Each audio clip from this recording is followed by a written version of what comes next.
and welcome to Armanino's webinar, The Defensibility of 409A Reports. We will be sending you out an email in the next couple of days with a link to the slides and access to your CE credit. So first, before we get started, I want to go over how to use your webinar pane. You'll see in the upper right-hand corner a little orange arrow. If you click on the orange arrow, it will expand the box, and you are welcome to enter a question for our presenters at any time during the webinar, and just click the send button for us to be able to see it here. We will answer those questions as time allows at the end of the webinar. Additionally, you'll want to make sure that your audio settings are set correctly. If you're using your telephone, make sure the telephone button is clicked. Same goes for mic and speakers. If you have not selected that correctly, you will hear an echo sound.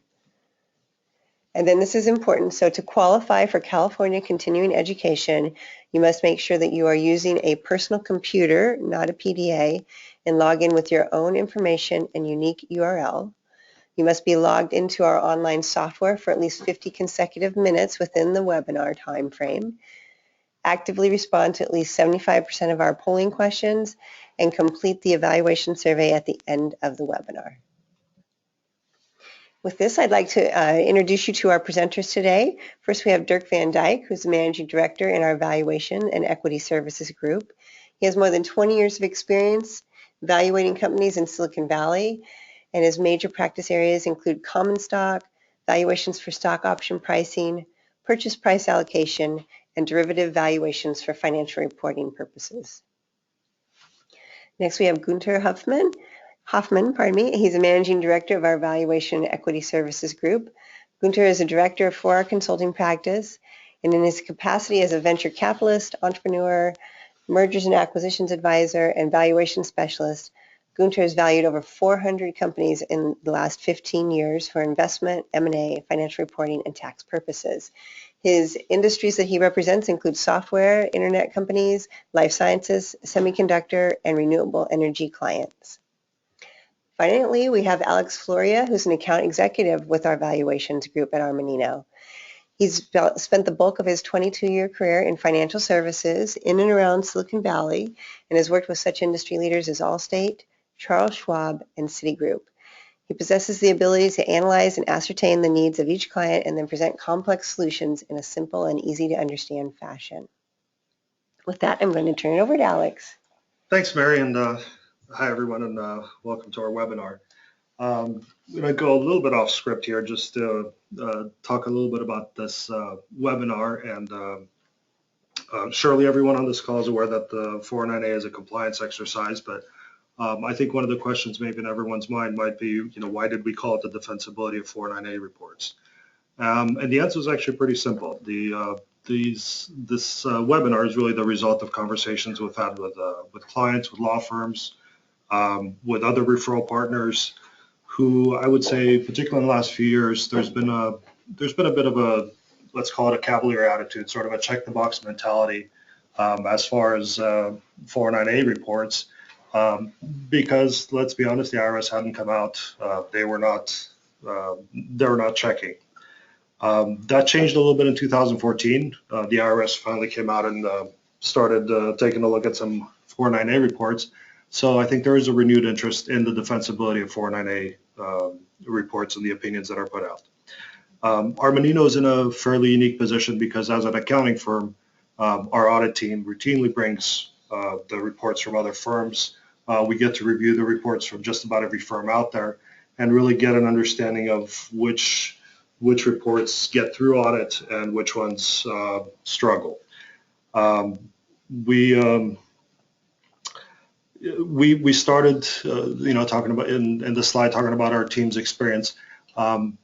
We've done valuations for tax and financial reporting compliance. Clearly, we've done a IRC 409A and ASC 718. We deal with gift and estate, fairness opinions transactions, portfolio valuation, as well as purchase price allocations. We also get involved in litigation support of expert testimony. We do purchases representative and are involved in investment banking and M&A. As a team, we've done over 3,000 valuation opinions. So the goals for today's webinar is to really help the audience differentiate between the different methodologies at the 6 stages of development, to review some of the 409A considerations and recent IPOs, and lastly, probably one of the more interesting parts is to look at case studies of when things go wrong. Okay. So we'll go through the overview of valuation methodology. We'll go through the valuation considerations from IPOs, and also look at the potential consequences of when things go wrong.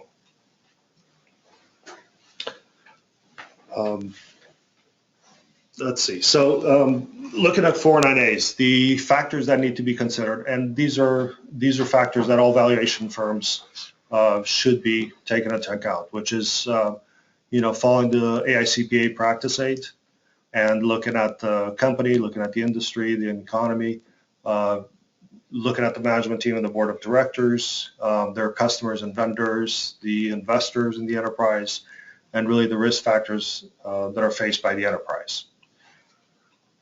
The 6 stages of development, as you can see on the screen, go from the 2 guys in the garage with a startup, all the way to a mature stage 6 company that's ready for IPO, that's filed S-1s, and the methodologies at every different stage can be very different. The overview of evaluation is that, of course, we start at the enterprise level, income approach, asset approach, or market approach, and then the idea is to allocate down to the share level value, whether using current value method, OPM, or PWORM, the last one being more common in late stage companies. All right, and with that, we are going to do our first polling question. So if you could respond for us here, according to the AICPA, how many stages are there in a company's life cycle? Is it 3, 4, 5, 6, or 7? So we're going to give the audience a moment to fill in the box here. And again, remember, you do have to complete the question in order to get your CE certification for attending this webinar. So we've got about 80% of you have voted, and we will close the polls in just about 10 seconds here. So we wanted to start off with a fairly simple question for all of you. All right, with that, we will go ahead and close the poll. And Dirk, maybe if you could share the response, the actual correct answer with the audience. Okay, so about 2/3 of you got the correct answer of 6, and then other people were close with 4, 5, and 7. So there are, in fact, 6 different stages of development, according to the AICPA practice aid, which is considered by many for both 409A tax purposes and for audit purposes to be the Bible of common stock valuations for stock option pricing. Great, thank you. And with that, we'll move to you, Dirk. Okay, so now we're going to talk a bit about the different valuation approaches that are appropriate for companies in the 6 stages of development we just discussed. So the asset approach is rather a simple approach. It's sort of a net asset value type approach, which is the most often used for very early stage companies. So this is, if you remember the stages, this is prior to a company having an alpha or beta product. So they're in development of the product.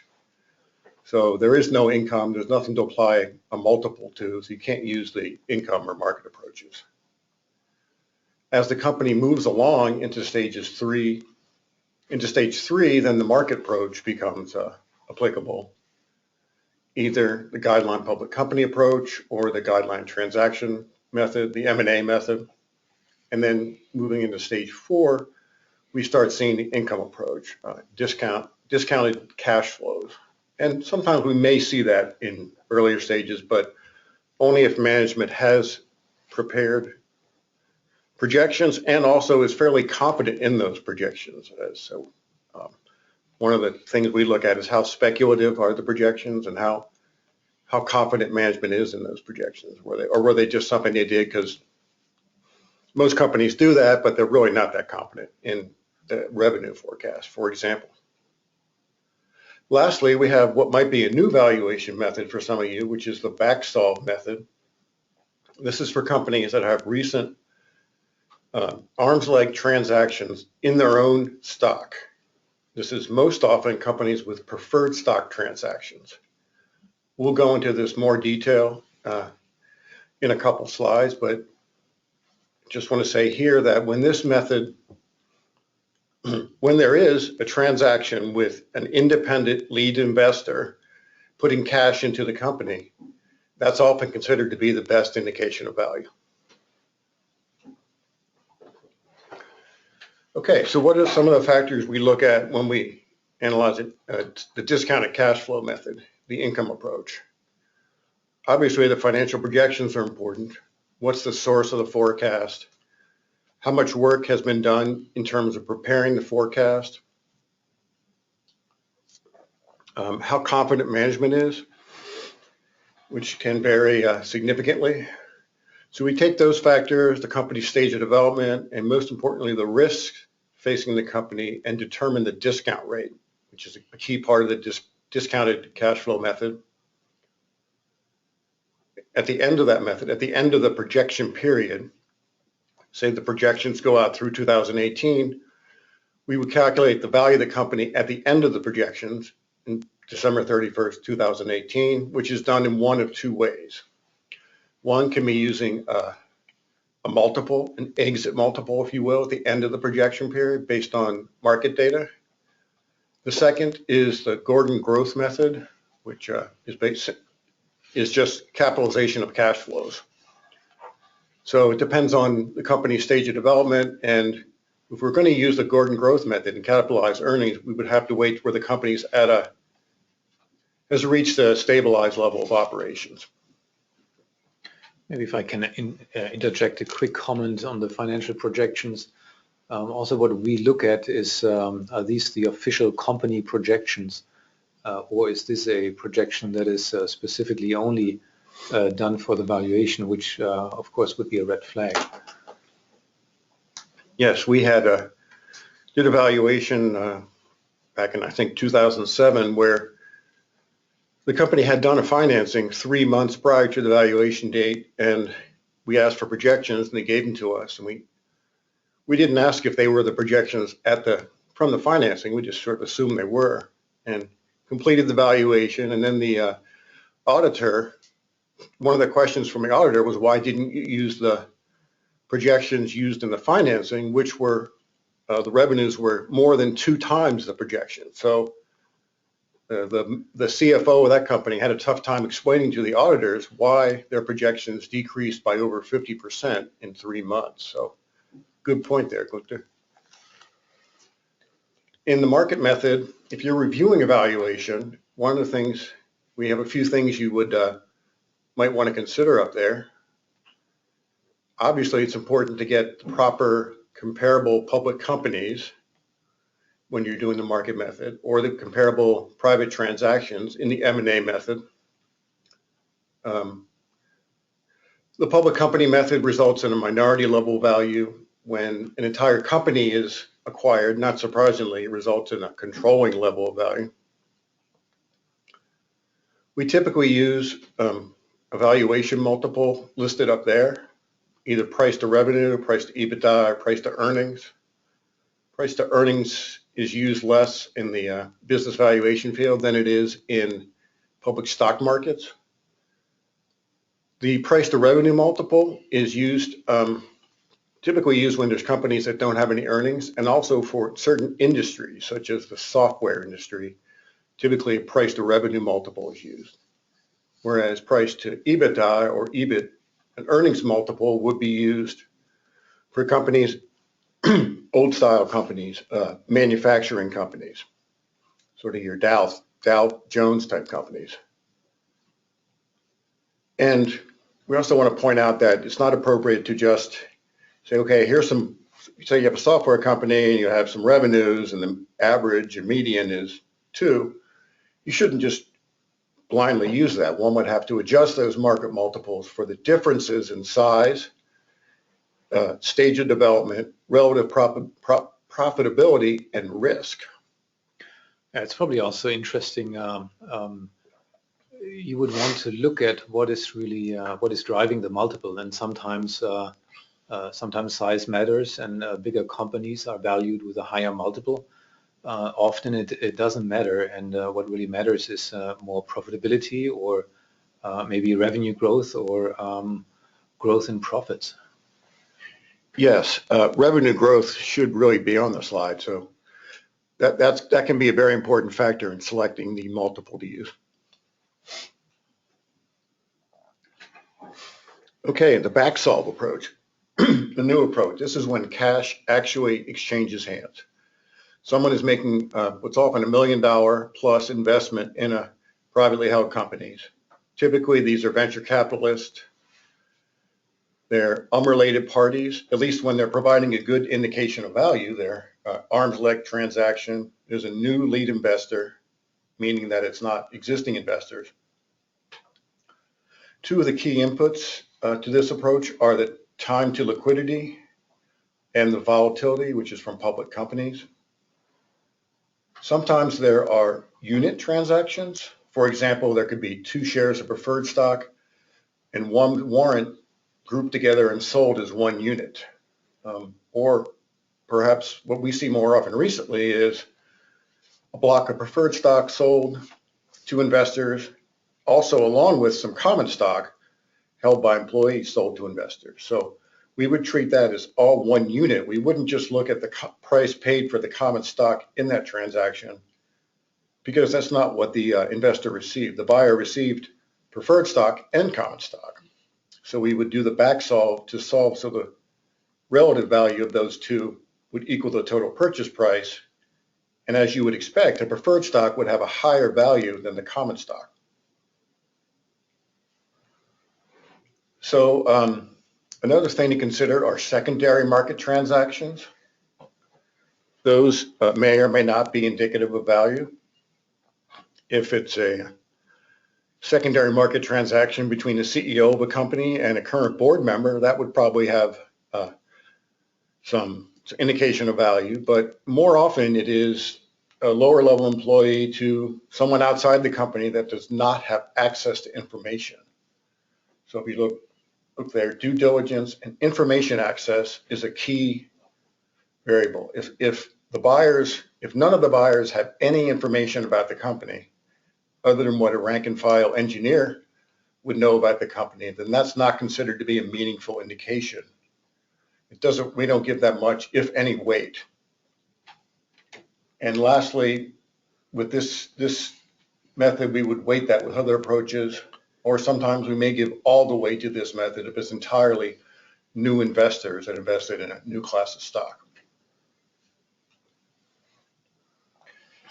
So once we determine the value on an enterprise level, we need to allocate that value down to the different classes of shares. And a lot of the companies that grant stock options have preferred stock and common stock, and often multiple classes of preferred stock. So you can think about it. First, we determine what's the value of the whole cake, and now we determine what is the value of each slice, and who gets to eat it. There's 3 common models to do this: the current value allocation model, the option pricing method, and the probability weighted expected return method, or short, the P-worm method. The current value allocation method, that's really what most of us think about if we want to allocate that. So maybe a company is worth $10 million. There's $8 million preferences. We take them out, so that leaves $2 million. And then the $2 million get distributed amongst whoever participates. So usually common stock, unless the preferred stock is also participating preferred stock. The current value method is not used very often. It's usually only used when there's an imminent sale, where we have a good confidence about the sales price, and then that would drive the allocation. The option pricing method is what's probably used in 80–90% of 409A valuations, And that's usually what is expected by the auditor or by an auditor. If we don't see that in a report, we would usually do a shadow calculation with an OPM just to see what the outcome would be and how much that correlates or supports any other methods. Main assumptions into the option pricing method. And the option pricing method, the idea is that it reinterprets the ownership in the company as a call option on the whole company. And then it does an allocation based on the liquidation preferences. So as compared to the current value allocation, where we assume that the company is sold the next day, the option pricing method would assume that the company is sold or goes public in 2, 3, 5 years. So the value can very much change from what is the value today, could go up, could go down. And then we calculate what is the allocation at that future event. The main assumption here is the term to liquidity, and that should be considered a weighted average. So it needs to be realistic. It can be an average of different scenarios. So maybe the company goes public in 8 years, but it could also be that the company runs out of money in 1 year, which would be not such a great exit, but in the end it is a time to liquidity. So it's a weighted average, and that again drives the volatility which we get from public companies. These models can be very sensitive to the volatility input. So usually we would want to have some sensitivity done around the volatility assumption. Earlier stage companies, volatility is often 60, 70, 80% or higher, so rather volatile. The third method that's often applied is the PWOR method, and that is calculating specific future scenarios. So maybe 3, 4, up to 10 scenarios that are in the company's future. This is used about 1 to 2 years before an exit. Usually once the company talks with investment bankers and has a more serious visibility into what scenarios are possible. Otherwise it just becomes too volatile. And too speculative. Actually, we could go back to that last slide just for a second. So 15 years ago, or back in the go-go 90s, the current value method was the only method out there and it makes sense. If you were, like for estate and gift tax purposes, this is what you do. You look, if the company is sold for 10 million, how much do I as a common shareholder receive on that date? Now, what that resulted in, let's say the company is worth 10 million, but there's $15 million worth of liquidation preferences. So if the company were sold on the valuation date, the common stock would receive 0 value. But recall that this is a 409A valuation we're talking about, and the whole purpose of that is to value the common stock so that the stock options can be priced at the common stock value.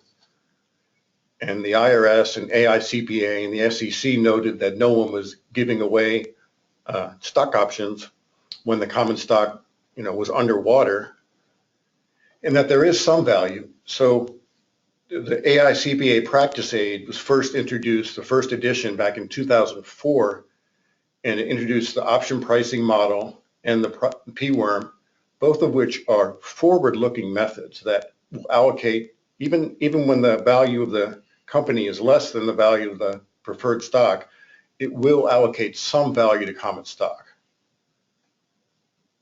which kind of makes sense, that since it's looking at a forward-looking method, and if you buy an option on, say, a publicly traded stock's trading at $40 a share, you can buy an option at $50 a share. So if it goes above that, it won't cost much to do that, and you'll make money only if the value increases a lot, but it still will cost something.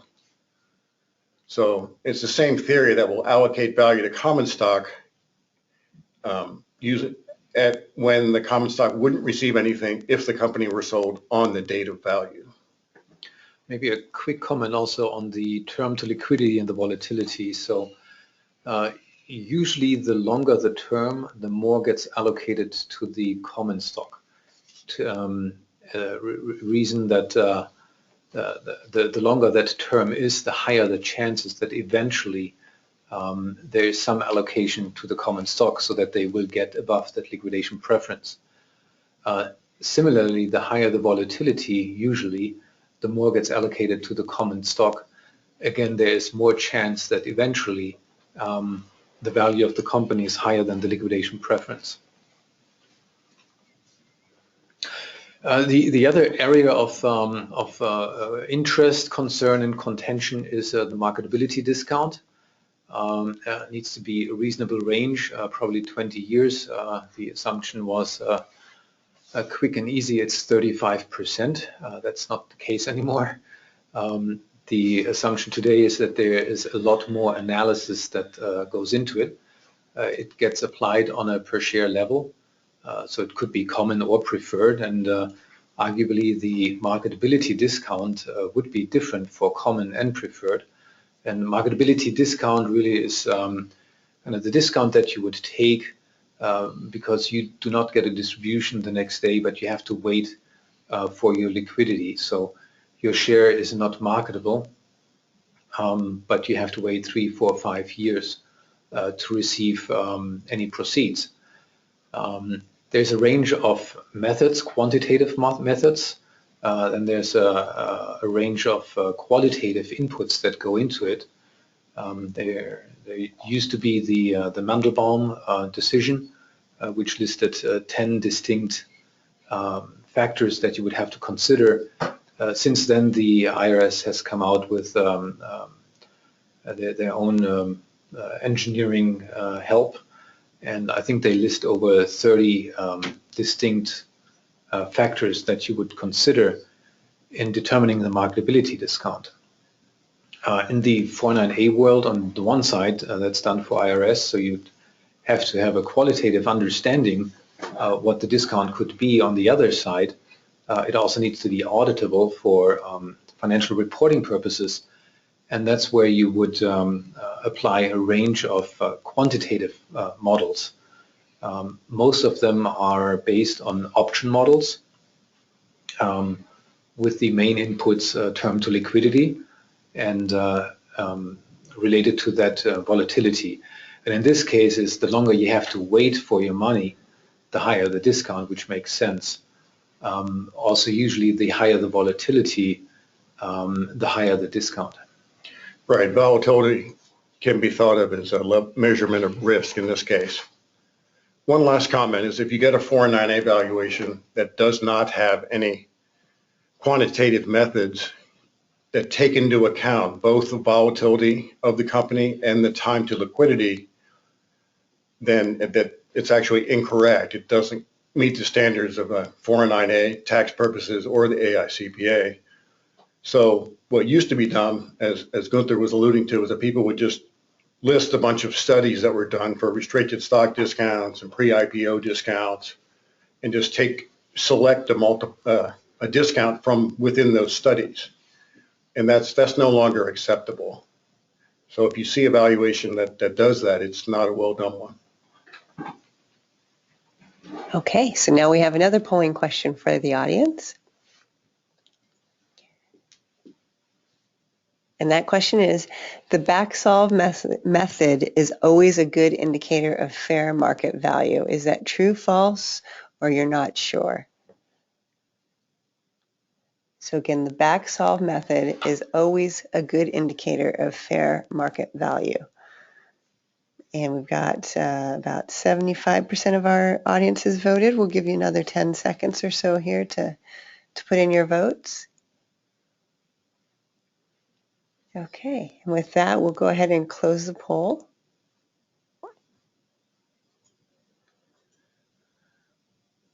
And Gunther, do you want to talk about this one? If most of you got it right, it is not always a good indicator of fair market value. Often it is, but it really depends on the specific factors and circumstances. And I guess if you clicked not sure, you're always right.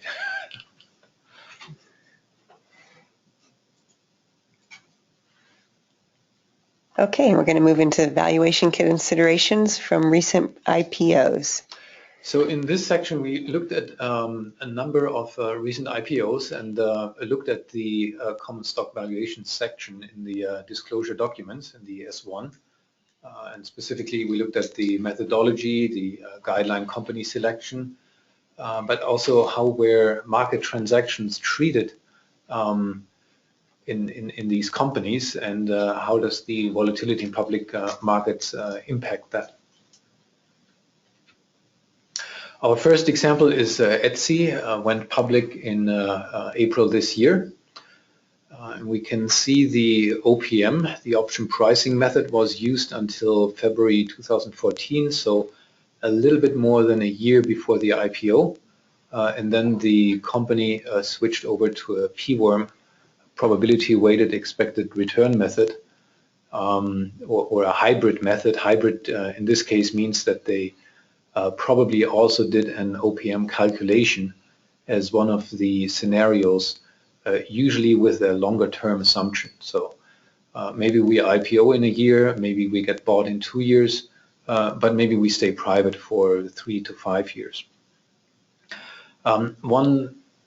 One interesting aspect here, of course, is in January 15, the valuation of the company, and this is from their S1 disclosure, was $17, yet the IPO price was $16, and that can be an issue. It's kind of self-fulfilling prophecy gone bad. In the PWORM, the assumption, of course, is that you will reach the midpoint of your filing range. Usually you would want to avoid an assumption where you say, well, maybe we don't get to the midpoint, maybe we're at the lower boundary. You want to be bullish in your pre-IPO disclosure. In this case, IPO was below the last valuation. Second one, another hot IPO. This one is from 2014, GoPro.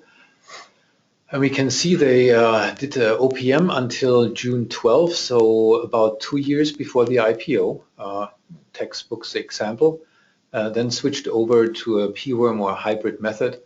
You can see that there's the jump from the OPM to the PWORM from 296 to 830. One thing that is kind of surprising here is after the analysis, they went back for financial reporting purposes. So they already granted options in 2012, February and June at $1.90 and $2.96. And then they went back and adjusted that for financial reporting purposes.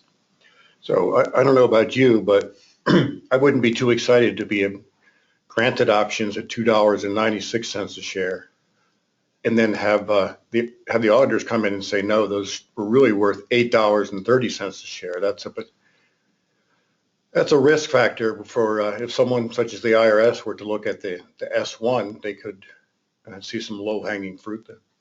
So of course the 296 is fair market value, so the purpose is IRS, whereas the 830 is fair value, where the purpose is fair value for financial reporting purposes.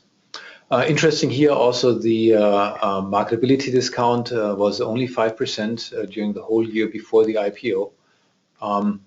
Now this company had a nice IPO bump, so they went from 16 to 24, another 30%. Okay, so the next company is Box, which you're probably mostly familiar with. So as you can see, in February 2013 through October 2013, the company was using the OPM, which is fully appropriate. They must have since started planning for the IPO, and in October 2013, in the same month as they used an OPM, they actually used a PWORM. Usually you see a little bit of spacing in between that, but that's not the case here. And this is a good example of the value jumping almost 50% in the same month, from $6.97 a share to $10.10 a share, because of the change in valuation method that primarily because you have the IPO mapped out. So typically that's going to be at a higher value, and everybody, the common preferred stock all converts to common, assuming the IPO is at a high enough price. So the preferred stock do not get their liquidation preferences. So that in itself increases the value of the common. Going forward, you'll see that the value of the common stock shot up to $17.85 a share in March 2014. In the second quarter, the value declined all the way down to $12.79 a share due to the volatility in the high growth SaaS multiple. So for whatever reason, public investors started valuing $1 of revenues were less. They started saying that these high growth SaaS companies are worth less, specifically, and dropped the value down about 30%, 25-30% in a 3-month period, which is, you don't see all that often. Just by the company factors alone, say that the multiples remain the same, you wouldn't expect to see that during an IPO. Typically, you'd expect to see the company value increasing over time. But if you're in a market with big swings in value multiples, to be specific, that could happen. We note that there were some secondary market sales during 2014. These were considered, but according to the S-1, given little weight due to the small number of these shares and the lack of due diligence by purchasers. So here in this case, the purchasers were apparently uninformed, which is a very good reason to give the little weight or no weight to these transactions, the secondary market sales. We note that there was a significant premium paid in the secondary private market transactions. Prices in the $24 to $29 a share range. That's the high end of that is more than twice as much as what the company IPO'd at. So that is a very good example of why we don't rely on uninformed secondary market transactions, and of the dangers of investing in these when you don't have the inside information in these companies, but you hear it's a hot stock, so you want to get in on the action before they go IPO. And I think there's also a rethinking in the industry about these transactions after the Facebook IPO, where the company really got bid up in the secondary market prior to the IPO, and then lo and behold, that price could not be kept in the public market, and shares tanked for a while, and I mean now they're up again, but for the first 2-3 months they were lower than the issue price and lower than the secondary market transactions. Okay, the next example is Arista Networks. We note that they were using the OPM from November 2012 to August 2013. In October 2012, there was a secondary transaction. Former employees sold 1 million shares, about 2% of the company, to a single buyer at $25 a share. According to the S-1, this was not relied upon due to the limited number of participants, limited number of shares transaction, and limited instances of prior common stock sales. So going back over to the chart, we do see, however, that when the auditors came in, the fair value for financial reporting was deemed to be higher than the fair market value, which is in the sort of the beige lower prices, or the OPM fair market value, and then the fair value was deemed to be increasing at a higher rate over time, quite possibly because of the P-worm value. You look at that's $22.49 a share. The auditors probably came in and thought that they wanted to see a more of an increase in between November 2012 and November 2013 when they switched to the P-worm, and to decrease the size of the difference between the value per the OPM and the P-worm. In December 2012, there were another 291,000 shares sold at $25 a share. And then there were continued private sales of stock, and that's what led to the retrospective valuations. The auditors probably saw that and then said, hey, look, you had all these these sales of stock, so we really need to go back and take a look at those prior valuations you did. Okay, and now we have another polling question. And the question is, how soon before an IPO would you expect to see a PWORM allocation method? Would it be 0 to 4 months, 1 to 12 months, 1 to 2 years, 2 to 3 to 5 years, and not sure? So please go ahead and make your selection based on the slides that Dirk had shown just a moment ago. And we've got about 75% of you have voted, so let's get in those last votes here. Okay, great. We're going to go ahead and close the poll. And Dirk, the answer to this question is? So the official answer is 1 to 2 years, although I could argue that 1 to 12 months. I could actually, if it said 9 to 12 months, then I would say that could also be, it could be a little bit less than a year as well. Typically, it would not be, it would be done before 6 months prior to the IPO, unless a company is on a super fast track. And 3 to 5 years from an IPO, the information wouldn't be known. Typically, if you're that far away from a potential liquidity event, then the PWORM would not be an appropriate value to use. Yeah, having said that, we have seen companies go public with an OPM, so that can happen. And in rare occasions, if it's a more stable industry, then maybe also a longer time frame is appropriate.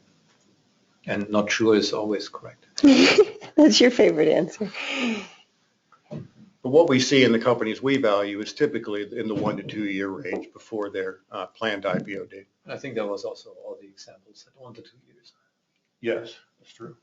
Right, and so now we're moving to the next section, when things go wrong. When things go wrong, these are information that was taken from an S-1, so the public filing, the prospectus. The first example is AcelRx, or AcelRx Pharmaceuticals, a biotech company. And this is from their first S-1 that was filed in 2010.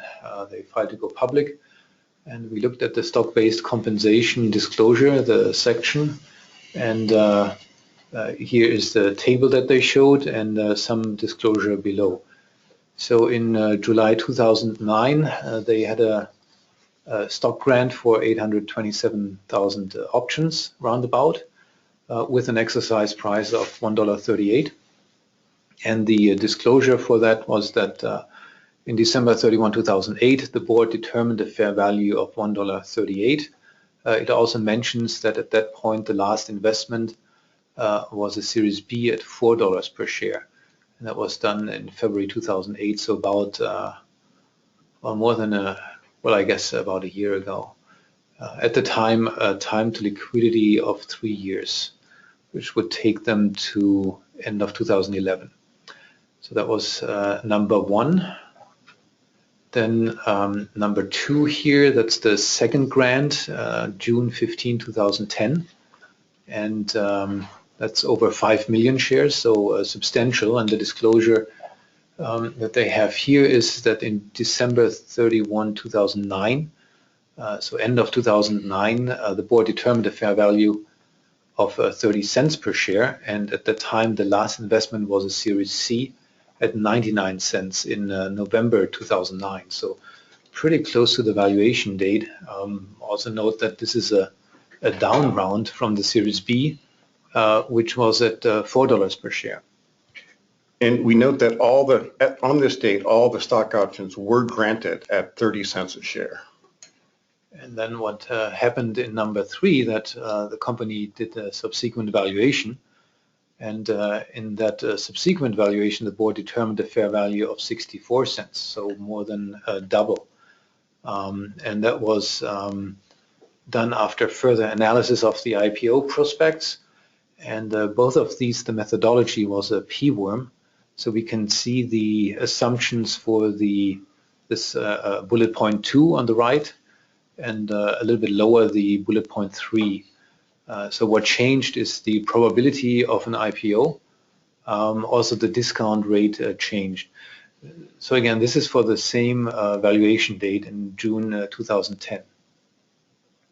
And then the company had another grant in 2010 in November. That's here on the bottom, number 4. And at that point, the board determined that a fair value of $1.33 was appropriate. So again, pretty much doubled from the June valuation. And we can see the change in assumption was an increase in the IPO probability and probably more visibility into the timing of an IPO. Now it's 11/12. And again, the discount rate changed by, what is this, about 5% down from June. And I want to point out that when I first saw this, I thought, wow, that's a big increase in value from 30 cents a share in June 15th to $1.33 a share November 4th. But the 30 cents a share value was actually a year-end 2009 valuation. So this is something that companies might not think about that much, but companies are used to getting annual valuations for 498 purposes, but as you get closer to an IPO or liquidity event, it's good to get them done more often than annually, say semi-annually or even quarterly would have helped the company perhaps avoid the issuing options at 30 cents a share and then coming back and saying they were worth 64 cents a share. Yeah, I think most of our clients that are pre-IPO, they do them quarterly, and some do them for each grant date. So then what happens next is that the company files an amendment. So this is the second amendment to the S-1, and they filed this in January 2011. And here they split the June 15 valuation. So now there's 2 lines here, and under bullet point 5 is the explanation. And in December 2010, the board allows employees to voluntarily increase the exercise price of the options. So apparently the board went back to the employees and said, well, you can keep the 30-cent exercise price, but out of an abundance of caution, we will allow you to increase it voluntarily to 64 cents. And shareholders for 4.9 million options did that, but some didn't. So there's still over 300,000 options that are priced at 30 cents. And then for the same date grant, there is 4.9 million. And those are now granted at 64 cents, which is also the fair value of the common stock. And you'll notice that the comment mentioned potential adverse risk of potential adverse action from the IRS, which obviously no one wants. So we fast forward to the amendment number 4. This included a stock split, so the share price went from $1.33, or the exercise went up to $5.32, and that was the last valuation that was done November 2010. And then the company went out at a price of $5, so slightly lower than the last valuation. And then for a couple of months went $2, $3, $4. Now remember, this is a biotech, pharmaceutical company. So things happen, went up to 13. Then I think this goes out to earlier this year where it was back at $3 to $4.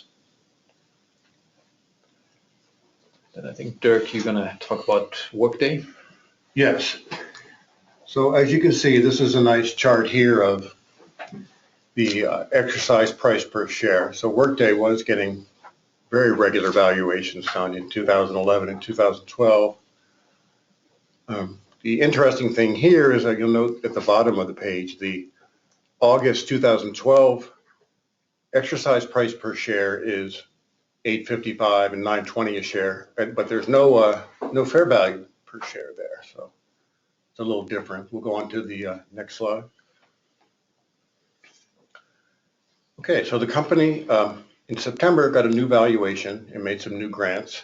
the new valuation was a quantum leap to $22.50 a share. And at that time, it was determined that the value in August and earlier September grants were $22.50. So we have the certainly non-optimal event of granting options at less than half of their deemed fair value. So that's not ideal there.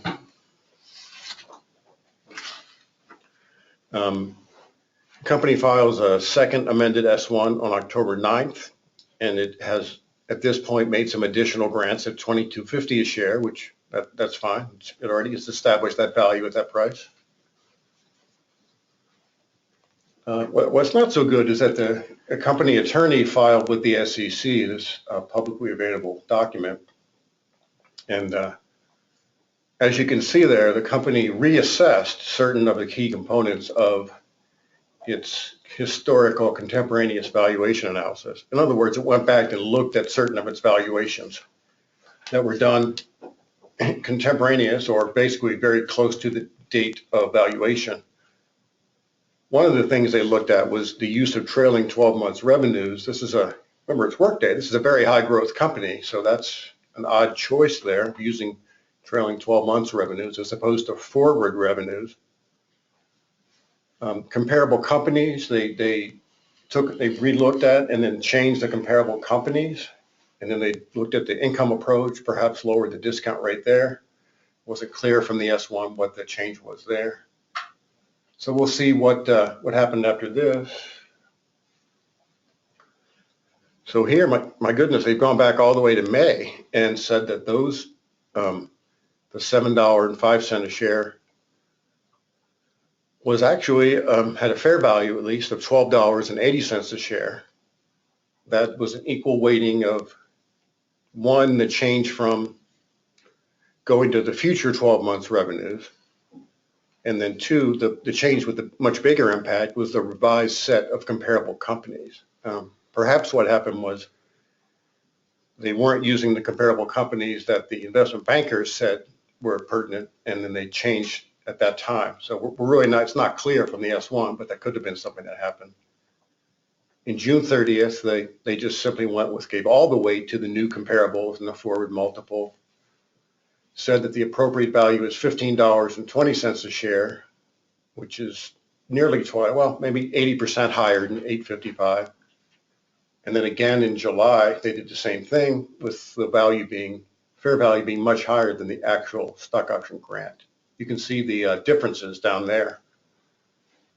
So pretty considerable differences, and probably not something people really wanted to have highlighted in a publicly available document, I would think. However, things all turned out very well for Workday. They went IPO at $28 a share. The same day it closed at $48.69, and then that says now. I'm not sure if that's how recent that is. Yeah, I think that's a while ago. That was when the slide deck was prepared. It was $78.92 a share. I'm actually, Workday could be even higher these days. We actually didn't get a chance to look before the webinar. All right, and so with that, we have our final polling question. So even though it worked out well for Workday, what are some of the following, which of the following are possible consequences of a valuation with problems? Is it restatements, additional expenses, delayed IPO, and unwanted exposure, an unhappy board of directors and employees, and all of the above? So what are some of the possible consequences if your valuation is not done correctly the first time around? So we've got people weighing in, and we'll go ahead and close that poll. Thank you for voting. And so Gunther, do you want to talk about this one? Yeah, this was probably a giveaway. It's of course all of the above. Every time that the fair value assumption changes, it flows through the income statement, so it would need restatements. Of course, every time you do this, there is communication with the SEC, but there's also an additional valuation report that needs to be done. Every time that flows through, you need to update the IPO filing. And of course, this is all public documents. So it is out there for everybody to find. Your board is probably unhappy, but also your employees are unhappy in the example where employees are given a choice of increasing voluntarily the stock option strike price from, well, basically doubling it from 30 to over 60 cents. I would think they're not happy, and I could imagine that they take it out on the company. So it is all of the above.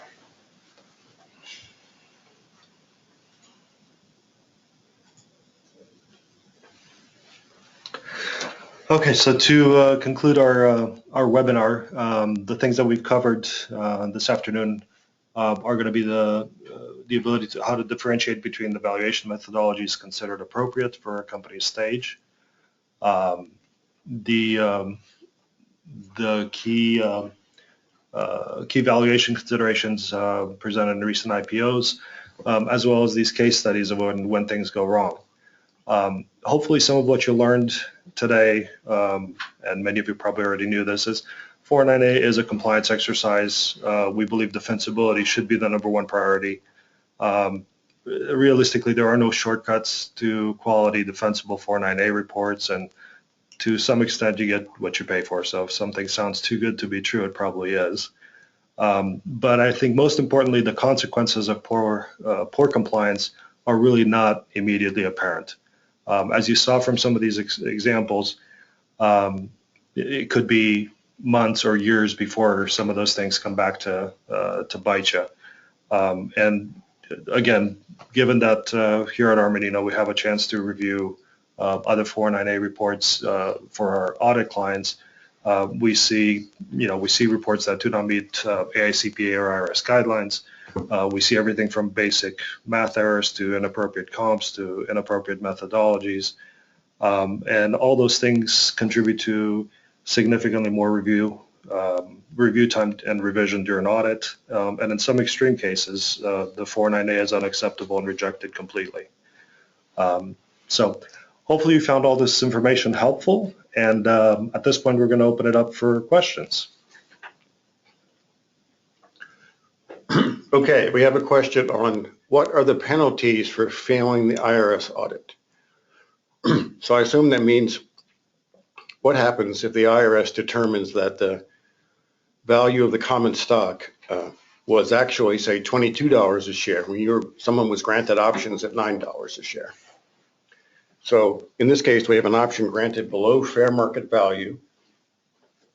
So on the date when those options were received, when they vested rather, the recipients would have to pay regular income taxes on the difference in value, so the dollar difference times the number of shares received, and pay a 20% income tax penalty.